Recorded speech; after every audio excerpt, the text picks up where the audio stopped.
율법과 속량 15번째 시간 갖겠습니다. 자, 오늘 우리가 읽은 구절은 말입니다.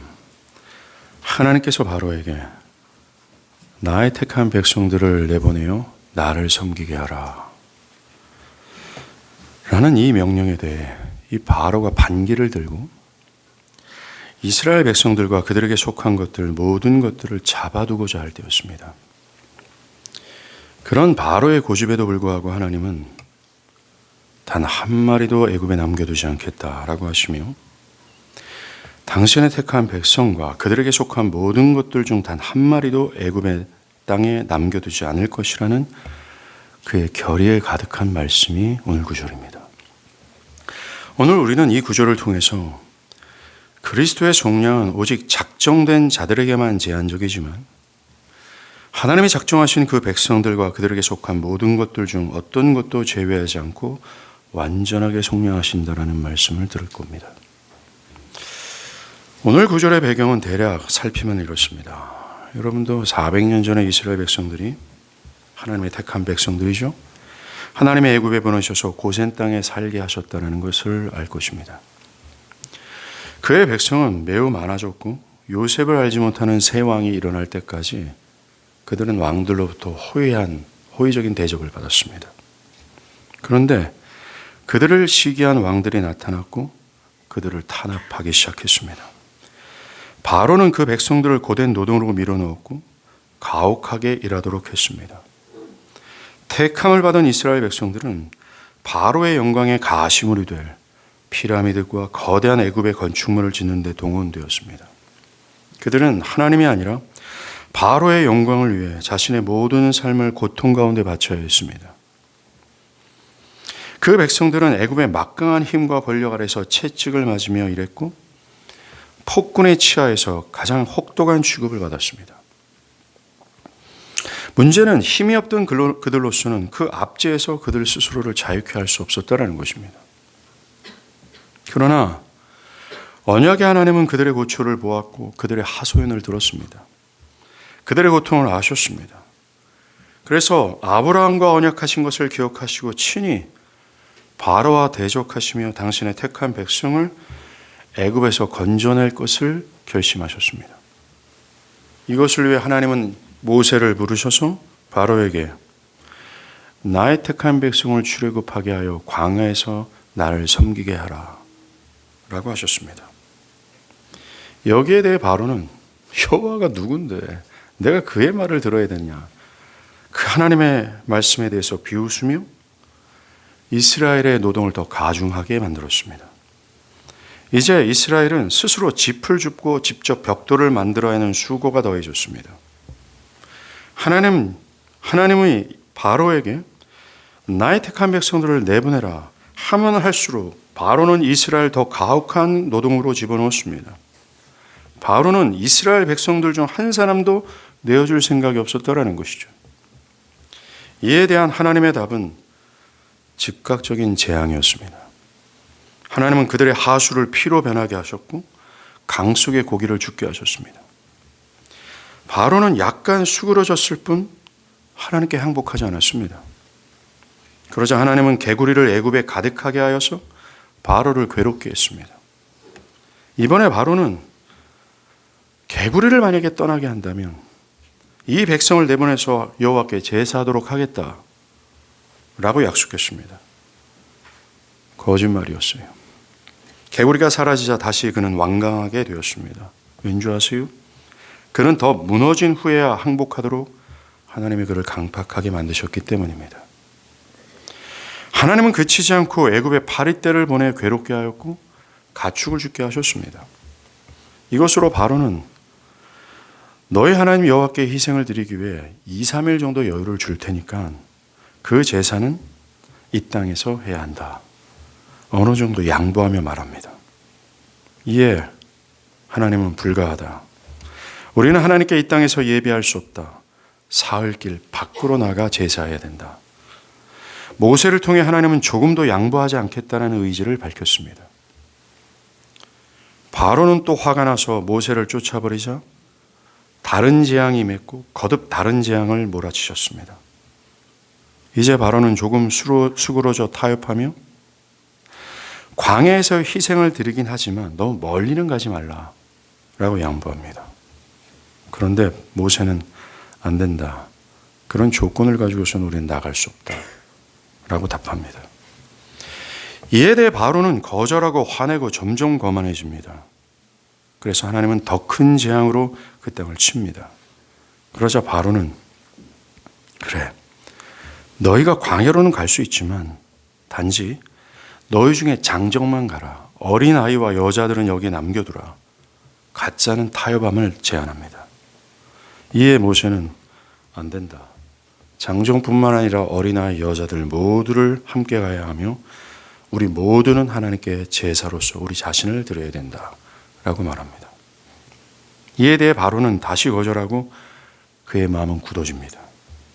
그는 양보하지 않았습니다. 그 이후에 벌어진 사건이 오늘 우리가 읽은 구절의 배경입니다. 모세가 하늘 향해서 두 손을 올려드리자 애굽에 한 치 앞도 알아볼 수 없을 만큼의 흑암이 몰려듭니다. 그 이후에 바로의 신하들이 바로에게 가서 제발 이 사람들 좀 내보내 주십시오. 내보내지 않으면 우리는 다 망할 겁니다. 라고 요청하죠. 이것을 들은 바로는 모세에게 방금 전까지보다는 한층 더 부드러워져서 너희가 가서 여호와를 섬기되 모두는 가지만 너희의 소와 양은 애굽에 남겨두라 라고 말합니다. 여기에 대해 모세는 안 된다. 우리의 장정과 아이와 여자뿐만 아니라 우리에게 속해 있는 단 한 마리도 여기에 남겨둘 수 없다. 우리 모두가 나가야 된다 라고 말합니다. 모세는 한치도 양보함이 없고 뒤로 물러날 어떤 기색도 보이지 않은 채 매우 단호하게 단 한 마리도 애굽에 남겨두지 않을 것이다 라고 한 겁니다. 하나님의 택한 모든 백성과 그들이 가진 모든 것들, 그들이 병들었든 가난하든 약하든 젊은이든 노인들이든 그리고 그들에게 모든 가축들 중 약하든 흠이 있든 하나님께 속한 모든 것들은 반드시 모두 기필코 애굽 밖으로 나가야 한다라고 하는 것입니다. 그렇습니다. 하나님은 단 한 사람도 그리고 단 한 마리도 양보하실 생각이 없이 모두 속량하시고자 하겠다고 하시는 것입니다. 하나님은 당신의 택한 모든 백성뿐만 아니라 그들의 속한 모든 것들을 사랑하셨고 그 모든 것들을 자신의 소유로 삼고자 값을 지불하겠다라고 말씀하신 겁니다. 어느 한 부분만이 아니라 모두였습니다. 당신의 택한 백성들에게 속한 모든 것의 소유자가 되셨고 모두를 소유하기를 원하셨고 그리고 모든 것을 값을 주고 속량하기를 원하신다라는 거예요. 결국 여호와께서는 바로에게 단 한 마리도 양보하지 않은 채 마침내 바로를 비롯해 그의 모든 것들을 홍해에 수장시키시면서 자신의 택한 백성들과 그들에게 속한 모든 단 한 마리도 빠짐없이 출애굽하시고 속량하셨습니다. 값으로 사시들었다라는 것이죠. 여러분들, 이와 같은 출애굽의 싸움, 이것은 단지 하나님과 흑암의 세력들 간에 계속 있어온 싸움의 일면일 뿐입니다. 하나님은 내 백성을 내보내라. 그들이 나를 섬길 것이다. 라고 하시고 여기에 대해 사단은 불가하다. 그들을 내보낼 수 없다. 라고 답했고 답해오고 있습니다. 만약 사단이 바로처럼 어느 정도를 조금 양보한 것처럼 보여도 그들은 여전히 하나님의 택한 백성들과 그들에게 속해 있는 모든 것, 그 어떤 것도 내어줄 의사가 없습니다. 그럴 생각이 조금도 없습니다. 사단과 그의 악은 보통 힘으로 정복되지 않습니다. 다르게 말해서 택한 백성들이 자유케 되기란 매우 어렵고 힘든 일이라는 것이죠. 그러나 악을 정복하시는 분이 하나님이시고 결국 하나님은 악을 정복하실 것입니다. 오늘 본문의 말씀처럼 하나님의 택한 백성 단 한 사람도 빠짐없이 그리고 그들의 모든 것 중 단 한 마리도 빠짐없이 흑암의 세력에서 나와야 한다는 것이 하나님의 입장입니다. 하나님은 단 한 마리도 그들 수중에 있게 할 생각이 없으십니다. 하나님은 당신께 속한 모든 백성, 그들에게 속한 모든 것들을 다 나오게 하셔서 모든 것들이 여호와 하나님을 섬겨야 한다는 것이 하나님의 결심입니다. 모든 것이 하나님의 소유이고 그 소유된 모든 것들은 하나님을 예배해야 된다는 것이 하나님의 결심이라는 거죠. 그리고 하나님은 그리스도의 죽음으로 그렇게 하셨습니다. 그리스도의 죽음으로 하나님께서 택한 모든 백성들과 그들에게 속한 모든 것들을 값을 주시고 사셨습니다. 그러하기에 그의 택한 백성들과 그에 속한 모든 것들은 하나님의 소유입니다. 우리의 속량자이신 그리스도께서도 요한복음 6장 39절에서 나를 보내신 이의 뜻은 내게 주신 자 중에 내가 하나도 잃어버리지 아니하고 마지막 날에 다시 살릴 것이니라 말씀하지 않았습니까? 하나님께서 자신에게 주신 그의 택한 모든 백성들을 다 소유하실 것이다. 그리고 그 모든 백성들이 자신들이 받은 모든 것으로 그리스도를 섬기게 할 거다라고 말씀하시는 겁니다. 하나님은 일부분으로만 만족하실 것이 아닙니다. 한 마리도 남길 수 없으니라고 하시며 반드시 당신의 택한 자들과 그들의 모든 것들을 소유하실 것이고 하고 계십니다. 우리가 보고 있는 이 출애굽의 싸움은 이것 때문에 지금도 계속되고 있습니다. 그리스도는 자신의 죽음으로 하나님께서 택한 그의 백성들 중 단 한 사람도 빠짐없이 그 누구도 잃어버리지 않으실 것입니다. 이처럼 속량은 제한적이지만 완전합니다. 오늘 우리가 받을 첫 번째 교훈은 이겁니다. 그리스도께서는 당신의 피로 사신 하나님의 택한 백성들을 단 한 치의 오차 없이 다 모두 소유하시고 통치하신다라는 것입니다. 네, 악이 가득한 세상의 여러 가지 것들이 그리스도의 백성들에게 어느 정도 영향을 끼치는 것처럼 보이지만 이것도 그리스도의 때가 성취될 때까지입니다. 그리스도께서 택한 백성을 죽음으로 완전히 속량하셨고 그리스도께서는 그리고 하나님은 그 백성들의 머리털 하나까지도 관심의 대상이시며 그 머리털 하나라도 남기지 않고 모두를 소유하시고 통치하십니다. 그들은 나의 것이 될 것이라, 즉 그들 전체가 나의 것이다 라고 주님은 말씀하셨습니다. 그리스도는 어떤 사람의 부분적인 소유주가 되지 않을 것입니다. 그리스도는 인간의 한 부분만을 점유하고 계시지 않을 것입니다. 사단이 어느 부분을 점령하도록 허용하지 않으실 것입니다. 그리스도는 하나님의 택한 백성들 각각의 전인을 다 가지시고 그들에게 속한 모든 것을 통치하실 것입니다. 한 마리도 남김없이 말이죠. 아버지께 받은 모든 사람들을 그의 귀중한 핏값으로 사시고 그들의 혼과 영과 육체를 실제적으로 소유하실 것이에요. 여러분이 하나님의 자녀라면, 여러분들이 하나님의 구원을 받은 백성들이라면 여러분은 온전히 그리고 전적으로 여러분과 여러분의 모든 것이 그리스도께 속해 있다는 사실을 기억하십시오. 여러분과 여러분에 속해 있는 모든 것들이 그리스도의 것임을 제발 기억하십시오. 여러분은 과거 사단에게 속해 있지만 현재는 그리스도께 속해 있습니다. 여러분의 구원자는 그리스도입니다. 결코 여러분의 어느 한 부분도 마귀에게 여전히 속해 있지 않습니다. 어떤 부분은 마귀에게 속해 있고 어떤 부분은 하나님께 속해 있지 않습니다. 여러분의 시간은 하나님께 속해 있고 여러분의 물질은 여러분께 속해 있지 않습니다. 여러분의 현재는 하나님께 속해 있고 여러분의 미래는 세상에 의해서 좌우되지 않습니다. 여러분의 견해나 정신, 여러분의 감정과 소유물과 여러분의 육체와 시간과 물질 중 어떤 부분도 결코 바로의 통치 아래 있지 않습니다. 왜냐하면 하나님은 단 한 마리도 남겨두지 아니하시고 여러분과 여러분에게 속한 모든 것을 속량, 즉 값을 주시고 사셨기 때문에 그렇습니다. 모든 것은 하나님의 소유입니다. 그들 중 어느 한 부분이 마귀가 활개치고 다닐 수 있도록 하지 않았습니다. 마귀가 활개치고 다닐 수 있다고 말할 수 없습니다. 마귀의 사상과 정신이 여러분의 어떤 부분을 통치할 수 없어요. 왜냐하면 여러분의 전인의 어떤 부분도 남기지 않고 모두 그리스도는 죽음으로 사셨기 때문에 그렇습니다. 그래서 여러분의 모든 것은 하나님께 속해 있기 때문입니다. 그리스도는 결코 당신의 백성들의 한 부분만을 소유하고 계시지 않습니다. 그리스도는 여러분의 전체를 소유하거나 그렇지 않거나 하십니다. 둘 중에 하나입니다.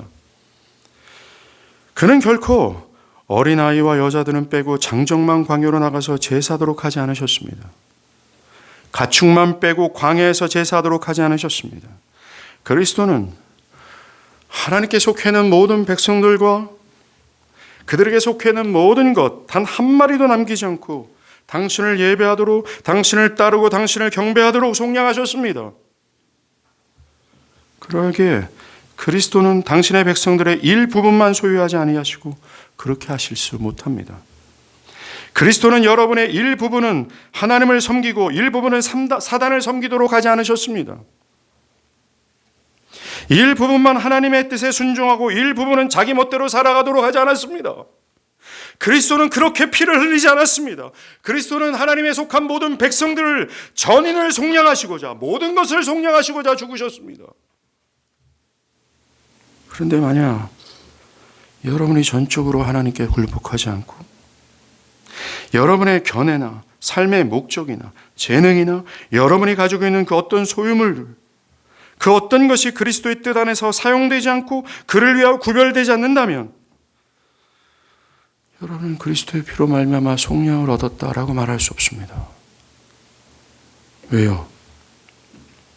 하나님은 그들과 그들의 모든 것을 소유하고자 그들과 그들의 모든 것을 값을 지불하여 사셨기 때문에 그렇습니다. 이와 같은 논리로 그리스도는 우리에게 단 한 가지 죄라도 있는 것을 허용하지 않으십니다. 왜냐하면 그는 단 한 마리도 남길 수 없다 하시며 단 한 가지의 죄악도 남겨두지 않고 속량하셨기 때문입니다. 그래서 우리는 다음과 같이 말할 수 없습니다. 나는 하나님께 전적으로 내 마음을 드릴 거야. 그러나 이 한 가지의 죄악만은 남겨둘 거야. 결코 그럴 수 없습니다. 만약 여러분이 탐닉하는 죄가 한 가지라도 있다면 여러분은 그리스도의 소유가 아닙니다. 스스로 그리스도의 소유라고 할지라도 죄를 탐닉하고 있고 죄를 사랑하며 그 하나의 죄 안에서 기뻐하고 심지어 그 죄가 자신에게 재앙과 저주가 아니라고 한다면 여러분은 절대로 그리스도에게 속한 자가 아닙니다. 안타깝게도 얼마나 많은 사람들이 사단이 그의 마음대로 할 수 있는 마음의 작은 공간을 남겨두려고 하는지 모릅니다. 그래서 어리석은 일이죠. 어느 마음의 한 구석도 죄를 결코 남겨두거나 마귀가 활개치게 하도록 만들어서는 안 됩니다. 나 자신의 마음의 전체, 내 생각의 전체, 내 감정의 전체가 그리스도의 것이기 때문입니다. 우리를 위해 죽으시고 우리를 사랑하신 이의 것이기 때문에 그래요. 바울이 고린도전서 6장 20절의 말씀처럼 너희는 너희 자신의 것이 아니다. 값으로 산 주의 것이기 때문입니다. 여기에서 너희는 나의 일부분이 아니라 전인이에요. 그리스도는 우리의 일부분만의 주인이 아닙니다. 전인의 주인이십니다. 왜요? 그리스도는 단 한 가지도 빠짐없이 모든 것을 값을 지불하여 당신의 소유로 삼으셨기 때문에 그렇습니다. 예를 들어서 만약 여러분이 7가지 악이 있다고 생각해 보십시오. 그 중에 6가지는 제하고 남아있는 한 가지 죄를 여전히 탐닉하고 욕망하고 있다면 여러분들은 죄의 종입니다. 사람은 결코 하나님과 죄를 겸하여 섬길 수 없기에 그 사람은 결코 참되게 하나님을 섬길 수 없습니다. 결코 그리스도는 우리의 마음을 둘로 갈라져 있는 것을 원치 않습니다. 두 마음은 허용이 되지 않는다는 것입니다. 둘 중에 하나입니다. 그리스도는 결코 그렇게 허용하지 않습니다. 여러분들, 로마인들이 다신교 숭배를 했잖아요. 다신교를 섬기는 로마인들이 있다고 합시다. 로마인들이 그리스도를 그들의 신중 하나로 여겨서 그리스도를 신상으로 만들어 그들의 신전에 두었다고 얘기해 보십시오. 그들의 경배는 무가치합니다. 그 로마인들이 처음에는 비너스 상에 경배하고 그 다음에 다른 우상에 경배한 후에 그리스도 상에 엎드려 경배한다면 그들의 예배를 하나님께서 받지 않으십니다. 단지 그들은 그리스도의 영광을 훼손했을 뿐입니다. 그들의 예배는 받아들이지 않습니다. 여러분은 어떠신가요? 마음속으로 때로는 하나님을 섬기고 있다고 하면서 때로는 자신을 섬기고 있지 않습니까? 여러분 자신을 주인이 되게 한다면 여러분 실수하는 겁니다. 때로 하나님을 섬긴다고 생각하면서 때로는 비너스와 같은 돈과 사람과 현재 어떤 것을 동시에 섬기며 그것들이 여러분의 주인이 되도록 한다면 여러분은 실수하는 겁니다. 그리스도는 그런 예배를 받지 아니하시고 그런 자를 속량하지 아니하였으며 그런 것들을 위해서 자신의 죽음을 내어주지 않았다라는 것입니다. 결코 그런 자는 그리스도의 소유가 아닙니다. 여러분이 종교적인 행위를 하고 종교적인 심상을 가지고 있지만 여러분의 삶에 하나님의 말씀과 어긋난 한 가지의 죄를 품고 있다면 여러분은 결코 그리스도의 소유가 아닙니다. 전적으로 우리는 모든 죄의 올부에서 피해야 돼요. 단 한 가지의 죄악도 허용하거나 품고 있지 않기를 위해 싸워야 합니다. 왜요? 그 한 가지의 죄는 여러분 전인을 더럽히기 때문이며 단 한 가지의 죄를 품고 있다면 여러분 여전히 죄의 종이기 때문에 그렇습니다.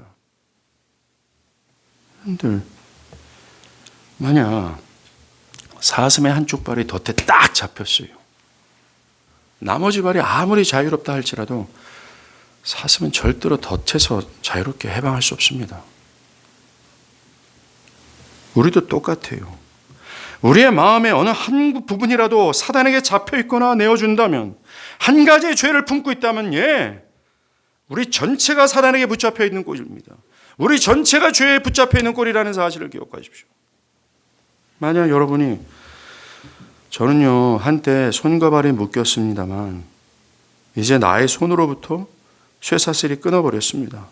말한다 해도 한 발이 쇠고랑이에 채워져 있다면 그리고 쇠고랑이 바닥에 고정되어 있다면 여러분 여전히 죄의 종입니다. 여러분이 죄의 사슬을 끊어버렸다고 하지만 어느 한 사람을 미워하고 있다면 여러분은 죄의 종입니다. 여러분이 어떤 우상을 제거했지만 여러분이 여러분의 자신의 의를 제거하지 않았다면 여전히 여러분들은 예전과 같은 죄의 종입니다. 여러분이 착실하게 주일 예배를 드려도 어느 한 가지 하나님의 뜻에 불순종하는 죄를 가지고 있다면 여러분은 그리스도의 종이 아니라 죄의 종입니다. 여러분이 어느 한 부분만의 죄만 제거했다면 그것은 헛된 일입니다. 모든 죄가 제거되어야 합니다. 왜요? 그리스도는 모든 죄를 제거하기 위하여 속량하셨기 때문에 그렇습니다. 그렇지 않으면 지금은 모르지만 어느 한순간 그 죄는 여러분들의 영적인 발목을 붙들게 될 것이고 하나님을 온전히 예배하지 못할 뿐만 아니라 하나님에 대해서 움직이지 못하도록 여러분을 사로잡게 될 거예요. 나 자신이 어떤 특정한 한 가지 악과 기쁘게 교제를 갖는 한 나는 그리스도의 것이 아닙니다. 우리가 어떤 사람을 미워하고 어떤 특정한 죄악을 즐기고 어떤 특정한 악한 감정을 가지고 있고 고의적으로 한 가지 악을 품고 있다면 결코 예수 그리스도는 여러분들의 친구가 아닙니다. 그러므로 한 가지 죄도 남아있어서는 안 돼요. 왜냐하면 하나님은 한 마리도 남기지 않고 모두가 다 거룩하기를 원하시기 때문에 그렇습니다. 그리스도는 어느 한 죄를 남겨두고 속량하시지 않았습니다. 이 죄만을 속량하시고 이 죄를 속량하지 못하는 분이 아니라는 것입니다. 그리스도께서 고통을 지불하실 때 이 죄악만을 위해서 고통을 지불하시고 이 죄악만을 남겨두지 않으셨다라는 것입니다. 그리스도의 피는 무능한 피가 아닙니다. 우리의 전인을 깨끗게 할 수 있는 피입니다. 여러분이 그리스도인이라면 이 사실을 제발 기억해 주십시오. 내가 어느 한 부분만이 아니라 나의 생각, 감정, 나의 모든 소유물들이 전적으로 애굽으로부터 나왔고 한 마리도 그곳에 남겨두지 않으시는 하나님의 결의로 인해 모두가 다 하나님의 소유물이 되었다는 사실을 기억하십시오. 여러분들, 이 이야기는 단지 죄만이 적용을 할 것이 아니라 이것은 하나님의 말씀에 순종하는 것까지도 해당이 됩니다. 여러분들, 내가 그리스도께 속하였다면 나는 모든 하나님의 계명을 하나도 꺼리낌 없이 수용해야 되고 그 모든 계명을 따라 살 수 있어야 합니다. 만약 나는 이러한 율법은 따를 수 있어도 이러한 하나님의 뜻은 순종할 수가 없어, 그것은 나에게 참으로 어려운 일이야, 나는 그것을 따르기에는 아직 아닌 것 같아 라고 할 수 없습니다. 이 뜻만 따르고 저 뜻은 따를 수 없다라고 할 수 없습니다. 왜요? 하나님은 단 한 마리도 남길 수 없으시기 때문에 그렇습니다. 어떤 죄도 남기지 않고 버려야 할 뿐만 아니라 모든 율법도 빠지지 않고 모두 다 순종해야 합니다. 오늘날 타락으로 치닫게 오고 하나님의 그 거룩해야 될 교회가 더럽혀지는 이유가 뭔지 아십니까? 너무나 많은 교회에 속한 사람들이, 그들 중 너무나 많은 사람들이 하나님의 율법을 모두가 순종해야 된다는 사고를 버리고 자기 마음대로입니다. 이것은 순종해도 저것은 순종하지 않아도 된다는 사고방식을 가지고 있습니다. 그런 자가 어찌 그리스도에 속한 자라고 말할 수 있으며 그런 자를 위해서 주님께서 죽으셨다고 생각한다는 건 어불성설입니다. 아닙니다. 왜 우리는 부분적으로 순종하고 부분적으로 불순종해야 된다는 생각을 할 수 있을까요? 하나님은 한 마리도 남김없이 모두가 당신의 소유물로 삼으셨다고 하는데 어찌 그러한 망자한 생각을 할 수 있을까요?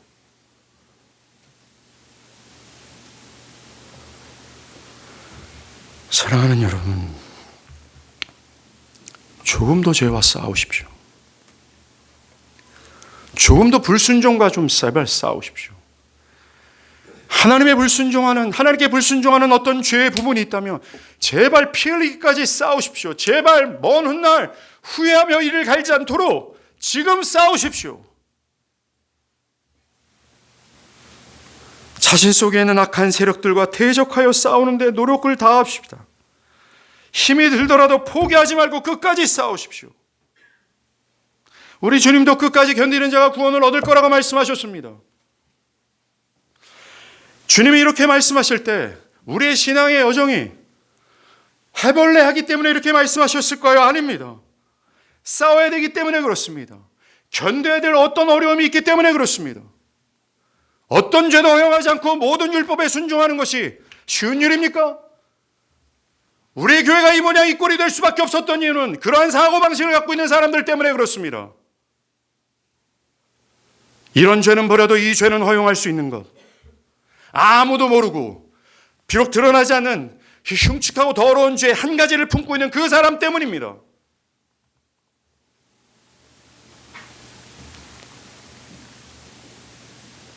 어느 하나도 죄를 허용하지 않도록 싸우십시오. 그리고 어떤 하나님의 뜻도 죄하지 않고 모두 다 순종하기를 제발 힘쓰십시오. 중단 없이 하십시오. 포기하지 마십시오. 이만하면 이 정도면 되겠지라는 바로와 같은 타협선을 걷지 마십시오. 바로는 타협의 앞잡이였습니다. 바로는 교묘한 술수자였습니다. 바로는 철저한 양보자였습니다. 우리는 바로의 뒤를 따르는 사람이 아닙니다. 여러분들, 만약에 힘써 싸우다가 힘이 없다면 만군의 여호와, 불가능이 없는 여호와, 전능하신 여호와, 우리를 위하시는 여호와, 긍휼과 은혜와 자비가 풍성하신 그 여호와께 이는 힘을 다하여 구하십시오. 힘이 오지 않으면 좀 때를 쓰십시오. 여러분들, 우리가 얼마나 때를 많이 씁니까? 왜 그런데 하나님께 때를 못 씁니까? 때를 쓰십시오. 달라고 좀 하십시오. 힘을 달라고 하십시오. 모든 죄와 싸울 수 있는 힘을 달라고 기도하십시오. 모든 율법을 모두가 순종할 수 있도록 힘을 간구하십시오.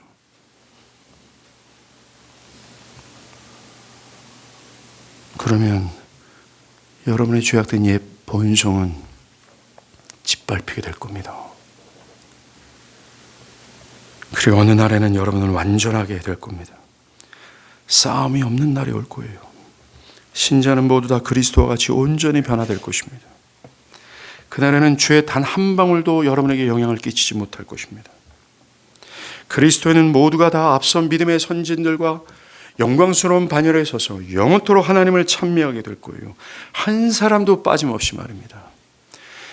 하나님께서 오늘 본문을 통해서 당신의 택한 이스라엘 중 단 한 사람도 그들에게 속한 그 어떤 것도 양보하지 않은 것처럼 한 사람도 빠짐없이 그 영광에 참여하게 될 겁니다. 두 번째, 우리가 받을 교훈은 그리스도께서는 당신의 교회를 단 한 마리도 남기시지 않는 분이라는 겁니다. 그리스도는 결코 이 세상의 모든 인류를 한 사람도 제외하지 않고 모든 사람을 위해 속량하시지 않았습니다. 우리가 지난주에 가졌던 주제의 말씀입니다. 그리스도의 피는 너무나 확실한 가치와 효과를 가지고 있기에 단 한 방울도 헛되이 흘려지지 않습니다. 그 피는 그 피로 속량함을 받은 자들을 위해, 더 정확하게는 하나님께서 작정한 사람들만을 위해 흘리셨고 정확하게 그들에게만 흘러가 그들을 속량합니다. 그리스도의 죽음의 목적은 결코 헛되거나 좌절될 수 없습니다. 따라서 그리스도께서 속량하시려고 계획한 모든 자들을 구원하실 것이기에 하나님께서는 그에게 주셨던 모든 자는 그리스도께 나와 믿게 될 겁니다. 그리고 그리스도는 그의 핏값으로 사신 자들을 확실하게 소유하실 겁니다. 그리고 창세전에 하나님께 택함 받은 백성들은 훗날 하나님이 그리스도가 그들을 높이실 거예요. 한 마리도 결코 남기지 않으실 겁니다. 지난 시간 우리가 봤던 것처럼 보편적 속죄를 말하는 사람들은 결국 실패한 그리스도를 믿는 셈입니다. 그들은 그리스도에 관해 실패한 목적과 좌절된 십자가, 헛되이 소비된 고난, 주어 담을 수 없는 물과 같이 땅바닥에 쏟은 보혈을 믿는 셈입니다. 우리는 그것을 믿지 않습니다. 그리스도께서 헛되이 십자가에서 죽으셨다고 믿을 수 없습니다.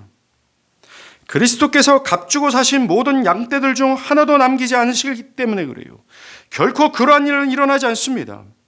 아버지께서 그리스도에게 주시어 그의 몸된 교회의 지체가 된 그 누구라도 절대로 잃어버리는 일이 없습니다. 현재의 삶이 가난하고 가련하 할지라도, 현재 그가 극심한 질병에 걸려서 사경을 헤매고 있다 할지라도 주님은 하나도 남기지 않을 겁니다.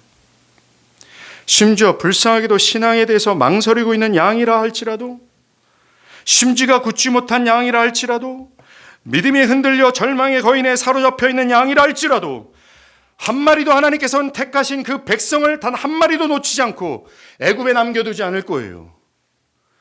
기필코 그들을 끌고 가 영생의 하나님, 새 에덴에서 우리와 함께 교제하고 싶은 하나님의 품에 안길 겁니다. 그게 계시록의 주장 아닙니까? 그의 피로 사서 그가 아버지께 드리는 그 장면을 말이죠. 그런데 어떤 사람들은 목사님, 그들 중에 잘못한 사람들은 버려지지 않겠습니까? 라고 말합니다. 만약 교회에서 실수한 것 때문에, 잘못한 것 때문에, 범죄한 것 때문에 버려진다면 모든 사람이 버려져야 됩니다. 왜요? 교회 안에 속한 모든 사람들은 잘못을 범했고 범해오고 있기 때문에 그렇습니다. 그럼에도 불구하고 어떤 사람들은 그래도 특별하게 크게 잘못한 사람들은 버려지지 않겠습니까? 라고 말합니다. 자, 만약 정말 그들이 그렇게 버려진다면 이들은 하나님의 은혜를 모독하는 셈입니다. 왜요? 그들이 택함 받는 것이 그들의 공로에 있지 않습니다. 전적인, 단 1%도 여기에 기여되지 않고 전적인 무지막지한 하나님의 은혜이기 때문에 그래요. 만약 매우 큰 실수로 인해 벌어진다면 그것은 은혜가 아니라 그들의 공로로 택함을 받아야 한다고 말해야 합니다. 그러나 택함은 하나님의 은혜에 속한 것이지 공로에 속한 것이 아닙니다. 하나님의 은혜에 속하기 때문에 그에게 속한 모든 백성들은 하나도 남김없이 구원을 받을 수밖에 없어요. 또 어떤 사람들은 신앙의 열의가 없고 마치 꺼져가는 심지처럼 그을림만 가득한 사람들은 결국 실패하지 않을까요? 라고 질문합니다. 그런데 이것은 주님의 넓고도 깊은 사랑과 긍휼을 모르고 하는 소리입니다. 주님은 상한 갈대를 꺾지 아니하시고 꺼져가는 심지를 끄지 아니하시기를 마지막 날까지 하시는 분이라고 하셨습니다. 즉 불안해 보이고 엉성하게 보이는 그들도 하나님은 끝날까지 그들을 지키시고 보존하신다라는 말씀입니다. 우리 주님께서는 결코 그의 양 한 마리도 놓치지 않고 끝까지 찾아내어 모두를 보존하며 결국 계시록 9장의 말씀처럼 우리를 피로 사신 주님은 우리를 하나님께 드릴 거예요. 여러분들, 위대한 목자가 있고 그 목자의 양들이 있다고 합시다. 근데 양들이 마귀의 게임에 넘어가서 길을 잃어버렸습니다. 그들은 어두운 골짜기로 들어갔습니다. 눈보라가 몰아치지만 목자는 양을 찾으러 나섭니다. 마귀는 그 목자를 향해서 여기서 뭐 하는 거냐? 그들은 이제 그대의 것이 아니다. 나의 것이다. 그러나 목자는 그렇지 않다. 그들은 여전히 나의 것이다. 그 양들은 나의 아버지께서 나에게 주셨다. 나에게는 그들 모두를 안전하게 지킬 의무가 주어졌다. 그러면서 마귀와 목자는 싸웠습니다. 마귀는 바로처럼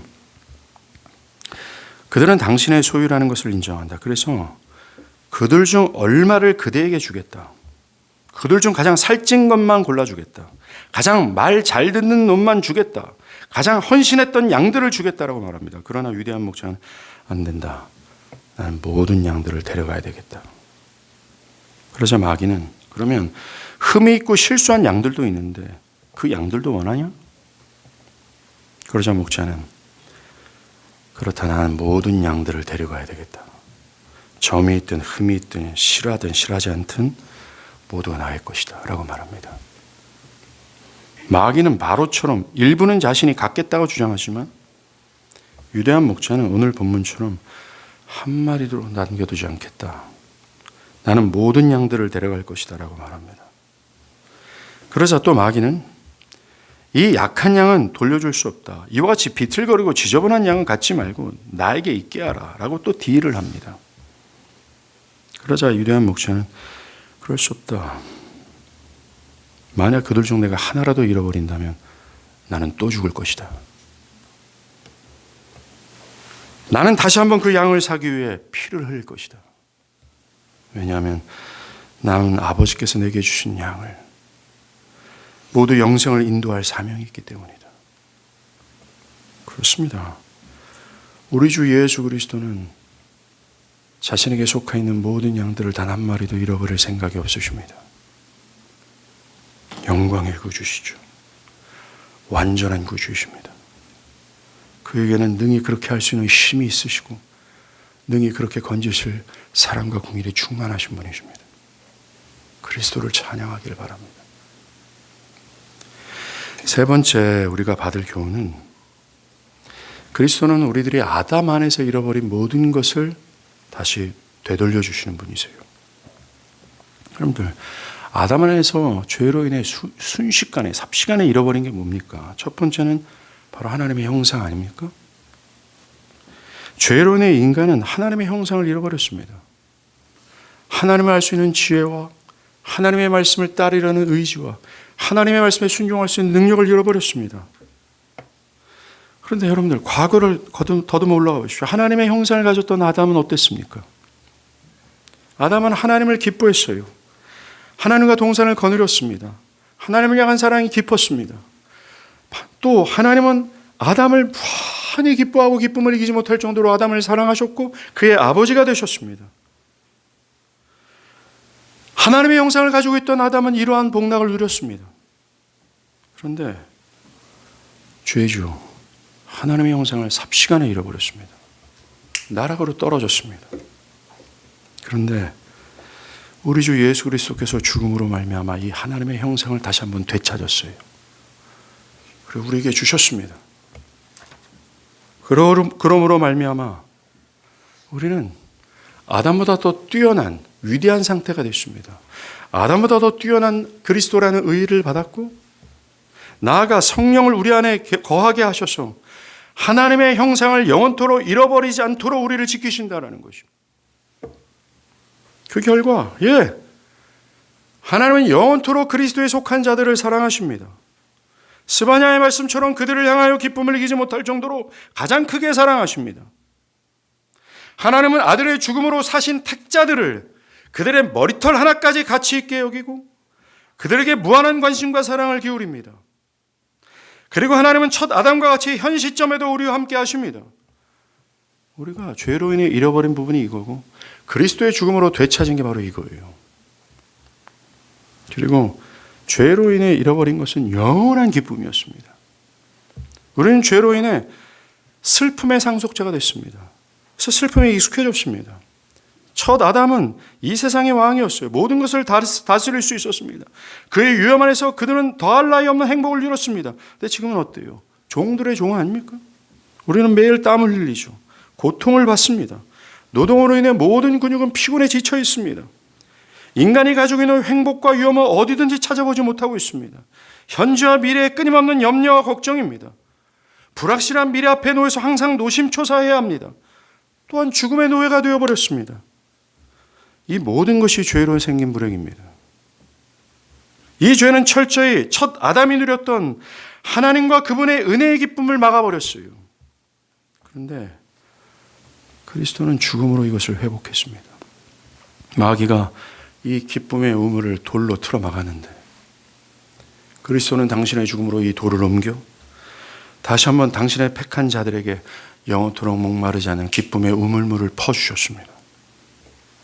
그 물을 마시는 자는 결코 목마르지 않을 것이고 더 이상 지상에 썩어질 물을 통해서 행복을 얻으려 하지 않을 것입니다. 그럴 필요가 없습니다. 우리는 쉽게 사라지는 썩어질 것을 통해 행복을 얻으려고 할 필요가 없습니다.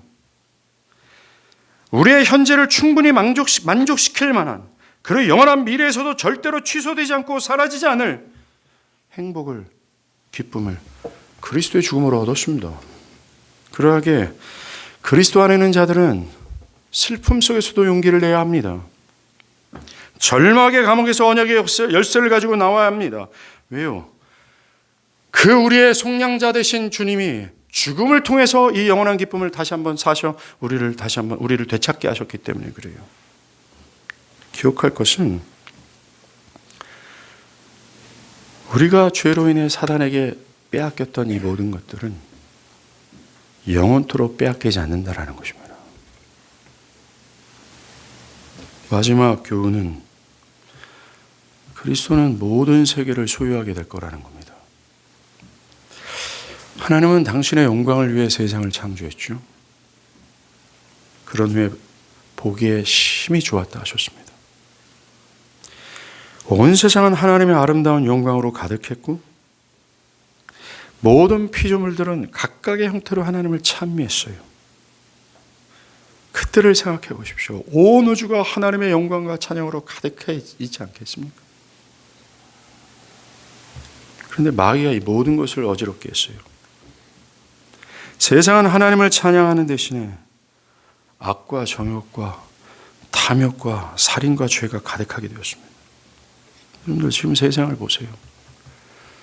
여러분들 정말 인류의 역사상 전 세계가 전쟁의 소용돌이에 지금 사로잡혀 있을 때가 언제인가 할 정도로 온 세상은 지금 전쟁의 소용돌이에 직면해 있습니다. 여러분들의 개인의 삶만 보지 말고 뉴스를 통해 여러 매체를 통해 온 세계의 눈을 한번 주목해 보십시오. 순간적으로 온 세계가 불바다가 될 만큼 모든 세계가 전쟁이며 전쟁을 하려고 하고 전쟁뿐이다라고 대안을 그렇게 제시하고 있습니다. 미래가 어떻게 될지 암담한 것이 지금의 세상이 되어버렸습니다. 개발자들은 AI를 열심히 연구한 결과 개발자들의 직업을 잃고 있습니다. 점점점 우리 교회 안에도 직업을 잃어버릴 만한 사람들이 얼마나 많겠습니까? 우리의 미래는 암담합니다. 불확실합니다. 지금의 세상이 이렇게 되어버렸습니다. 그러나 하나님께서 이 세상을 향해 가졌던 원래의 목적은 절대로 사라지지 않았습니다. 이 부패한 세상은 결국 하나님을 찬미하게 될 거예요. 이 부패한 세상은 하나님의 영광으로 가득하게 될 겁니다. 마귀는 마치 바로처럼 하나님께 대한민국이랑 미국이랑 영국만 가져가시오. 저 중국과 아프리카와 동남아 밀림에 있는 자들과 저 남태평양에 있는 파푸아 뉴기니 섬에 있는 주민들은 나에게 주시오. 라고 말하고 있는 것 같습니다. 여기에 대해서 하나님은 한결같습니다. 난 한 마리도 양보하지 않겠다라고요. 그 안에 하나님의 백성들이 있다면 결코 그들을 마귀에게 뺏기지 않으실 것입니다. 단 한 사람도요. 이것을 위해 하나님은 당신의 전도자들을 그 땅으로 보내십니다. 그들로 당신의 택한 백성들을 찾아내시고 그리스도 안에 속하게 하실 것입니다. 하나님과 하나님께 보냄을 받은 사람들은 결코 쉬지 않을 겁니다. 싸우고 또 싸울 겁니다. 하나님의 교회들도 결코 쉬지 않고 싸울 겁니다. 진군할 겁니다. 계속해서 앞으로 전진할 겁니다. 마귀는 계속해서 바로처럼 타협하고 또 타협할 것이지만 하나님은 단 한 마리도 그들에게 건네줄 의사가 없으십니다. 여러분, 교회가 이 싸움을 중단하지 않은 이유가 뭔지 아십니까? 교회도 단 한 마리도 내가 양보하지 않겠다라는 하나님의 심정을 품고 있기 때문에 그렇습니다. 교회는 악한 마귀에게 단 한 사람도 양보하지 않을 태세를 가지고 있습니다. 한 사람을 얻고자 피를 흘리기까지 수고를 마다하지 않을 겁니다. 그게 교회입니다. 그리스도의 교회들은 곳곳의 전쟁터에서 마귀의 견고한 진들을 지금 현재 무너뜨리고 있습니다. 그리고 그 전쟁터 여기저기는 승리의 창가가 올려지고 있습니다. 결국 엄밀히 말해서 온 세상에 퍼져 있는 하나님의 백성들은 그리스도의 속량을 얻고 그 땅에서 하나님을 찬미하고 있을 거예요. 이처럼 그리스도의 속량은 하나님께 속한 자들에게만 해당되지만 그의 속량은 완전합니다. 하나님의 택한 모든 백성들을 속량하십니다. 잊지 말아야 될 것은 그리스도는 우리의 일부분만 소유하고자 피를 흘리지 않았습니다. 우리의 전인을 소유하시고 통치하시고자 핏값을 지불하셨습니다. 그러하게 여러분은 일부분만 하나님의 것이고 일부분만 여러분의 것이라고 생각해서는 안 됩니다. 모든 것이 하나님의 것입니다. 착각하지 마십시오. 어떠한 죄, 한 가지의 죄도 제발로 품고 있지 마십시오. 그리스도는 모든 죄를 속량하신 분이십니다. 성령이 여러분들의 양심을 뚫고 여러분들이 은닉하고 있는 모든 죄들을 이 시간 밝히시길 간절히 간구합니다.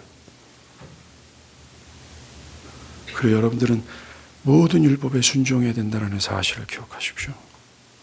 이것은 순종해도 이것은 순종하지 못한다라고 만약에 그렇게 말하는 사람과 그렇게 하고 있는 사람이나 그런 생각을 갖고 있는 사람들은 결코 그리스도께 속한 자가 아닙니다. 그리스도의 양이 아닙니다. 그리스도의 속량함을 받은 자라고 말할 수 없습니다. 여러분에게 묻겠습니다. 여러분은 누구에게 속해 있습니까? 그리스도입니까? 아니면 애굽의 바로입니까? 다르게 말하면 여러분의 통치자가 누굽니까? 여러분 자신입니까? 아니면 그리스도입니까? 여러분의 소유물은 누구 것입니까? 여러분의 것입니까? 그리스도의 것입니까? 만약에 이 답이 불분명하다면 여러분들을 그리스도께 속한 자라고 말할 수 없다는 걸 기억하십시오.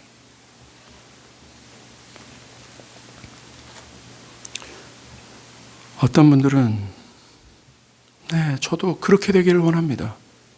나의 전인이 그리스도께 속하고 그리스도께서 나의 전인을 통치하길 바랍니다. 라고 할 수 있습니다. 좋은 대답입니다. 그런데 소망 하나만을 가지고도 불충분합니다. 실제로 그래야 합니다. 실제로 여러분의 전인과 삶이 모두 그리스도의 것이 되어야 되며 실제로 모든 율법을 수용하고 실제로 모든 율법에 순종하고 있어야 합니다. 여러분의 전 인격뿐만 아니라 여러분의 시간, 물질, 능력, 재능, 현재와 미래 모두가 실제적으로 그리스도의 것이 되어야 되고 그리스도의 통치함을 받아야 합니다.